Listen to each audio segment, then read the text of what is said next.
Hello, I brought my friend with me today to help me read the story that I'm going to read. I don't know if you can tell, is this a sheep? It looks like a sheep because it's got sheep's looking ears and it's got white fur, but I see a long brown tail sticking out. And if you move this, don't move my top. Uh-oh, what is this? Can you tell? This is a wolf. This is a wolf that's tried to dress up like a sheep. Why in the world would he want to do that? Well, I'm going to read a story to you.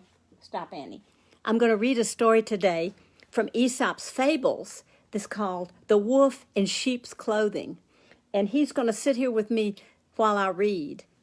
And this is a famous story. And it's a great one for us to know nowadays. If you look carefully, you can see the wolf sneaking along there. And this is Aesop's Fables, The Wolf in Sheep's Clothing. As day broke, the wolf crept from his den and followed the scent of sheep up the hill. He made his way cautiously, moving from bush to bush for cover. When he reached the top of the hill, he was rewarded with the sight of a fat flock of sheep grazing peacefully on the lush grass. Then he snarled as he glimpsed the shepherd standing over them, carefully scanning the view for danger. "He's always here," growled the wolf. "If I could only think of a way to outwit him." Then something caught his eye, an old sheepskin lying abandoned on the ground. The wolf waited until the shepherd had turned away before pouncing on the skin. He grabbed it in his long yellow teeth and dragged it back to his hiding place. "What a wonderful piece of luck," thought the wolf. "Now I know how I can get my teeth on the sheep." He shrugged the sheepskin over his own coat, and with his head down, he slipped among the flock of sheep. His scent was covered by that of the sheepskin, and so to his amazed delight, his plan worked. None of the sheep noticed, nor the shepherd. But Wolf told himself to wait. Patience was the key if he were truly going to feast on the flock. As the light began to fade, the shepherd called to the sheep and herded them down the hill, safely back to their pen. The wolf was with them. The shepherd shut the gate, and the wolf grinned. "He's locked me in with the sheep," he chuckled. "I can eat all night." Wolf gave a contented sigh, knowing he wouldn't have to go far for his supper. And you can see him there crouched on the ground with a sheepskin on top. And none of the sheep have noticed. He listened to the peaceful bleats of the sheep. He shut his eyes, and in no time he was fast asleep. But even before the shepherd had reached his home, he remembered that he wanted some meat for his supper. So he returned to the pen, took out his knife, and killed the first sheep that came to hand. Only when he dragged the body out of the pen and laid it on the ground before him did he realize it was a wolf in sheep's clothing. "Aho, my old enemy," said the shepherd. "It seems your disguise worked a little too well." So you see what happened. The shepherd out-tricked the wolf, and the wolf thought he had really been smart, that he had out-tricked the shepherd. And the moral of this story is things aren't always what they seem. Now, the reason I wanted to tell you this story is that sometimes we might meet someone who seems to be so nice. They may offer you some candy, or they may say that they know you, or they know your mama, they know your daddy, and they want you to come with them, be their friend. And sometimes they're really not who you think they are. This happens sometimes online when boys and girls are playing games with somebody. They don't know who they're playing. It could just be that it's a wolf in sheep's clothing. So you have to always be careful. You have to know who you associate with. You have to know who you're going with and who you're talking to. You have to be careful because sometimes there are people out there like a wolf who's wanting to find a nice sheep to feast on. So we have to just be careful, don't we? Now I'm going to read another story in this book. And all of these, this is Aesop's Fables, and this is one that is an interesting one. All of these in this category are trickery. These are all animals that have used trickery. And this is a cat with hens. Cat was tired of mice. He prowled the streets looking for something else to eat. The trouble was, birds flew away at the sight of him, and frogs, yuck, they were too slimy. You should try chickens, said his friend the fox. They're delicious, juicy and tasty, and so easy to catch. Thank you, said the cat, and he padded off to the nearest farm, following his nose. Before long, he heard a crowing and a squawking, and he knew he was close. He stretched up against a tree and carefully sharpened his claws, listening to the contented cluck of the hens. They sound fat and foolish, thought the cat. I'll get them easily, no problem at all. He flattened his ears and lowered his back. If you've ever seen a cat on the prowl, you know how that looks. And he twitched his tail cautiously.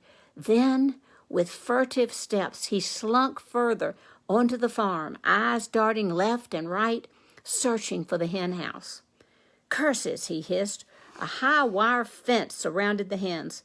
He tried the gate. The gate was locked. This isn't as easy as I'd hoped, Cat yawned. I think it's time I had a nap. Beside the hen house was a leafy bush. Cat lay under it and fell fast asleep, snoring gently. What's that cat doing here? Clucked the hens, peering at him with their beady eyes. Just taking a nap, shrugged one, scratching in the dust for worms. The other hens shook their heads. Did you see the way he slunk into the farmyard? He's up to no good for sure. The hens watched him for a little while, but the cat slept, snoozing on in the summer shade. He was woken only by the sound of the farmer's feet, stomping past him in heavy boots. Behind the farmer came his wife, an egg basket clasped in her hands. Those two hens are sick, he heard the farmer say. We should call in the vet. Poor old dear, said the farmer's wife. In the meantime, I'll give them some extra hay. Cat laughed slyly to himself. I know how I can get those hens, he thought quietly, slipping away.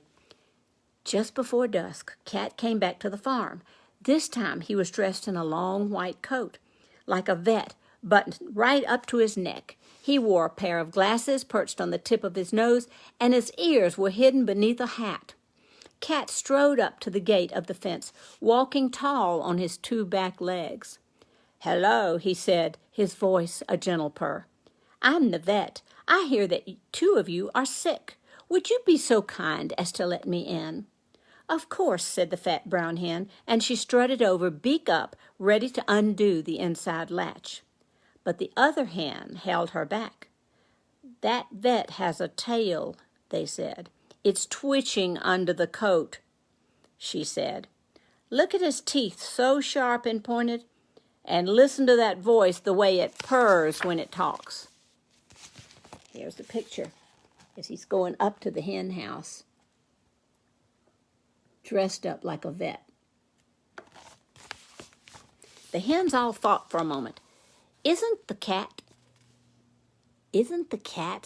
the one that we've seen around the barnyard? Has he come back? And what do we know about cats? Asked the oldest hen. I've seen that farm cat chasing mice, said one of them, looking nervous. And I've seen him catching birds, added another, nodding her head. I've even seen him eat a frog, chimed a third. Yuck, chimed all three. Slimy. Cats are not to be trusted, chorused the hens. Nonsense, purred Cat. I'm a very kind creature. Now open the gate. I'll make you all feel so much better. I think we'll be just fine, said the oldest hen, so long as we don't let you in.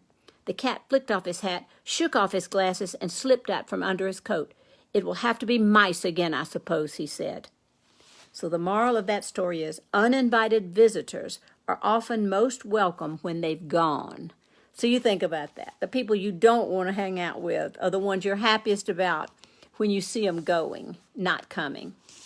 Okay, so, and I'm going to read one more, and this is The Lion and the Fox. And while a fox is always the crafty ones, the wolves, the foxes are crafty, the rats are crafty, and some of the other animals seem to be the smarter ones. I never knew a hen was going to be so smart till I read that story. Did you?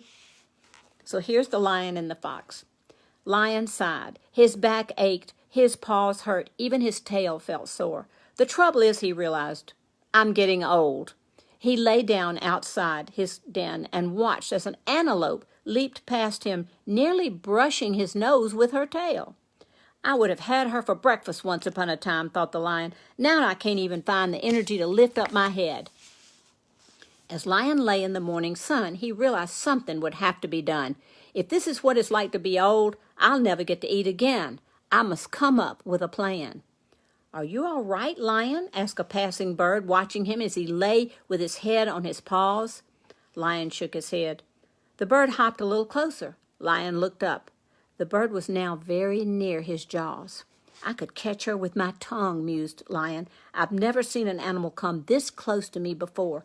Then in a flash, a plan came to him. I'm not feeling very well, moaned Lion. Not well at all. I'm going to drag myself off to that cave on the hillside and lie there feeling awful. Of course, it'll be very lonely being in that cold cave all alone.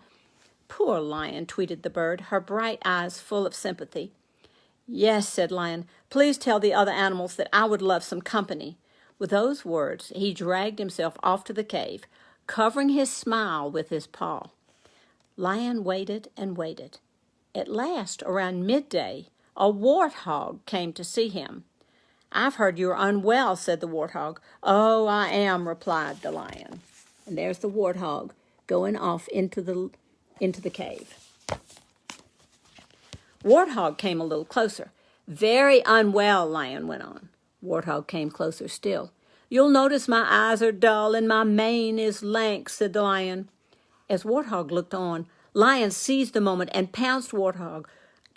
Warthog was so close he didn't stand a chance. Delicious, said Lion, smacking his lips. Oh, the joy of a full stomach. My plan is working perfectly. All that day, animals came to visit Lion. First a hare, then a buffalo, followed by a zebra and a wildebeest. Lion ate them all. Trickery gets you everywhere, he thought to himself. All these animals are walking straight into my trap, and I'm starting to enjoy old age. As the days passed, Fox began to notice something strange was happening. Lion was unwell, everyone said. Lots of animals were going to visit him, but none of them seemed to be coming back. Now, foxes are sneaky and sly, but they're also very cunning and smart. I think I'd better find out what's going on, Fox decided, so he set up the hill to Lion's cave.